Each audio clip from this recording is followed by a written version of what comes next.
He looked at the map one more time, then spoke slowly. This place was closed a long time ago. Samuel leaned forward. Why? He paused for a moment, without taking his eyes off us. Because people disappeared there.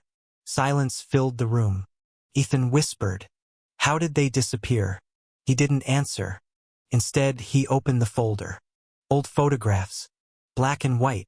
Expeditions. Mountains. Then the cave. The same cave.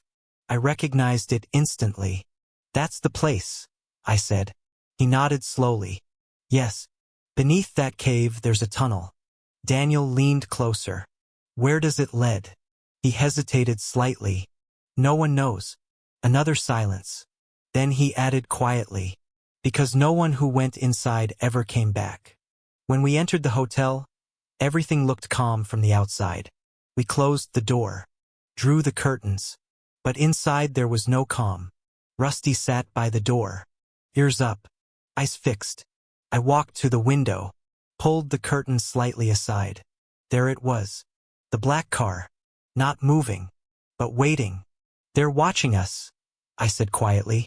Samuel stepped closer, looked, nodded. We need to leave. Ethan. Now? Daniel. Now. We packed quickly. No lights. No unnecessary things. Only what mattered. The map documents money. Rusty stood up immediately. We left through the back door. A dark street, but not safe. Samuel whispered. We stay together. We moved through shadows. Along the walls. Silent. But not for long. Behind us movement.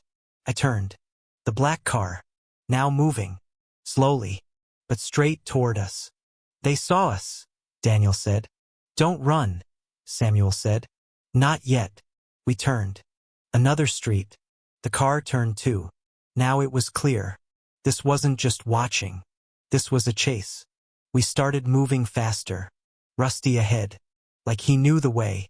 Samuel said. We can't outrun them with a car. They're ready. Me. Then how? Him. Into the city. Narrow streets. Cameras. People. We moved into crowded areas. Lights. Shops. Voices. But I didn't feel safe. The black car wasn't visible. But it wasn't gone. Rusty suddenly stopped. Pulled hard. Another direction. We followed. A market. Crowded. Noisy. Samuel whispered. Good. Harder to track us here.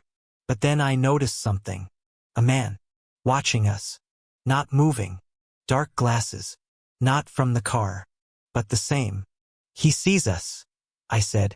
Samuel understood immediately. Not one group. Daniel. We're surrounded. We ran. No plan now. Just escape. Narrow streets. Turns. Rusty leading. Footsteps behind us. Getting closer. We slipped between old buildings. Dark.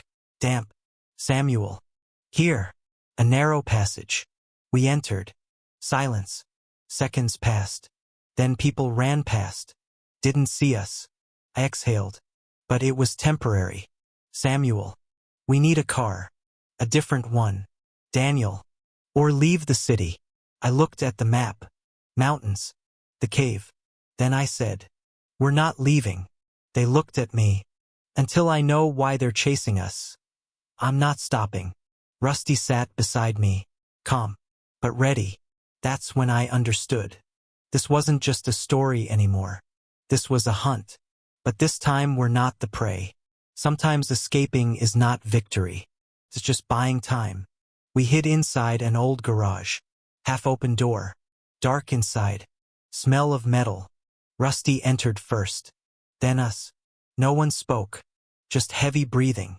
Minutes passed. Samuel said. We can't keep running. Daniel.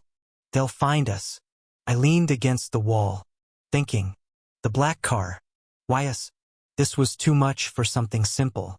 I lifted my head. We stopped running. They looked at me. We start watching them. Silence. Then Samuel nodded. Finally. We stepped outside. Carefully. The streets were still alive. But we were different now. Not afraid. Searching. Rusty focused in one direction. We followed. A few streets later we saw it. The black car. Still there. But now we watched from distance. Samuel. Don't get close. We stayed in shadows. Watching. Inside the car someone. Still. Waiting. Minutes passed. Then another car arrived. Same type. A man stepped out, holding a folder. He approached the first man. They talked. We couldn't hear. But I saw something. The map. My heart stopped. That was our map. Same markings. The cave. They know, I whispered. Samuel. They always did. Daniel. We're too late. Me. No, not yet. Rusty growled softly. A man turned. Looked straight toward us. We froze. 1 second. 2. Heart pounding. Then he turned away. Samuel exhaled. That was close, but something felt wrong. I looked around. Then saw another man. Different spot. Not watching us, watching them. Not one group, I whispered. Everything changed. This wasn't just tracking. This was something bigger. Multiple groups. One secret. And we were in the middle. Then we followed them. The black car moved. We followed. Distance. Carefully. They drove through empty districts. Old buildings. Dim lights. Then stopped. A warehouse. They went inside. We waited. Then a man came out. On the phone. They have the map. My heart dropped. They know we have it, I said. Silence. Then Rusty growled again. Another direction. Another car. No lights. Some stories don't end. They stay with you. Quietly. But deeply. It's been almost a year since that night. A year since the chase. Since the gunshots. Since the black cars. A year since we almost didn't make it out. We survived. All of us. But something didn't come back with us. Peace. I left the city not long after that. Didn't say much. Didn't look back. Samuel stayed. Daniel too. Ethan wanted to come with me. But I told him no. Some roads you walk alone. Now I'm back where everything began. The mountains. The river. The same old wooden cabin. Time had touched it. But not much. The door still creaked. The wind still whispered through the trees. And the river never changed. Rusty jumped out of the truck first. Ran ahead. Like he remembered everything. Maybe he did. I stood there for a moment. Looking at the cabin. Felt familiar. But different. Like returning to a place after becoming someone else. I didn't go back to the cave. Not once. I could have. I knew the way. Every step. Every turn. But I didn't. Because some places don't let you leave the same. And I wasn't ready to go back. Instead I returned to the river. The same bend. The same cold water. The same slow work. Gold. People think gold is about finding something. It's not. It's about patience. Silence. Time. I filled my pan. Swirled the water slowly. The same motion. Again. And again. Most days nothing. But that was fine. Because this time I wasn't searching for gold. I was searching for quiet. Rusty sat nearby. Watching the trees. Sometimes he'd look up suddenly. Ears raised. Like he heard something. Maybe he did. I never asked. At night I sat outside. Fire burning slowly. The same way it always had. The mountains were quiet. Too quiet sometimes. That kind of silence you don't forget. I still think about that night. The warehouse. The folder. The map. We left it behind. But it never left me. Sometimes I wonder what was inside. What they were hiding. What was under that lake. But then I look at the fire. And I remind myself. Some questions don't need answers. Because answers come with a cost. And I've already paid enough. Rusty comes closer. Lies beside me. Calm. But never fully relaxed. Neither am I. Sometimes I feel like we weren't the only ones who left that place alive. And sometimes when the wind moves through the trees I feel like we're still being watched. But no one comes. No black cars. No footsteps. No voices. Just the river. Always the river. I keep working. Day after day. Simple life. No questions. No maps.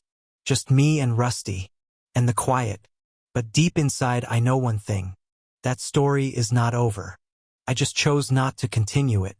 For now. Time passed. But not everything moved on. There are days when the mountains feel empty.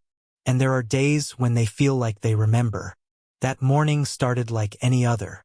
Cold air. Soft light. The river moving slowly. I took my pan.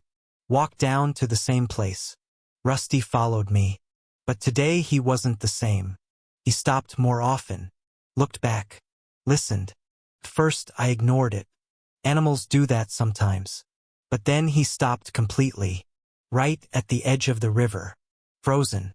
Ears up. Eyes fixed on the forest. I looked up. Nothing. Just trees. Wind. Silence. But Rusty didn't move. He let out a low growl. I hadn't heard that sound since the city. A strange feeling came back. That same one. Like something was watching. I stood still. Listened. Nothing. But silence can lie. After a few seconds, Rusty relaxed. Slowly. Like whatever he sensed was gone. I told myself it was nothing. And went back to work. Water. Sand. Stone. Same rhythm. But my hands weren't steady.